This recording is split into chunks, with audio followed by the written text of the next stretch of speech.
सदीक, वजीराबाद गाँव सारक का राशी हाँ। मेरी शादी मंडी सदराबाद गाँव रथिटी बिच हुई है।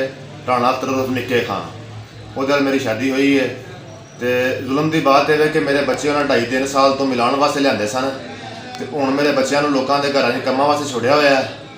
तो मेरे खिलाफ अदालत केस किया हुआ है, जबकि मैं खर्चा पहले भी दे रहा था। जो मिलन आना बच्चों को खर्चा दे के जाना सा। तो इन्हें मेरे खिलाफ अदालत केस किया हुआ। तो मैं उन्होंने पिंड भी गया वहाँ 1-2 दफ़ा, काफ़ी बंदे को गया वहाँ। राणा सादक उर्फ बांटा, राणा सतार, अफताब चेयरमैन, अफजल लंबड़दार, सरवर भोला, ओड, राय अजमल साहब, इन्होंने सारे बंद को मैं आख्या कि मेरे बीवी बच्चे नहीं टोरदा पाया। मामू दे आखो मेरे बच्चे टोरो।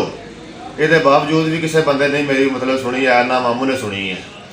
तो ये फ्रॉड बंदे ने, केस करते हैं झूठे, धमकियां दी गई ने।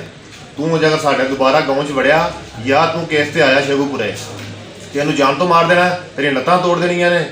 तो मेरी गुजारिश है वज़ीर आला पंजाब अगे, वज़ीर आज़म साहब अगे कि मैनू इंसाफ दिता जाए। मेरे अदालत केस भी चल रहा और मैंने उम्मीद है इंशाअल्लाह कि अदालत भी मैनू इंसाफ फराम करेगी।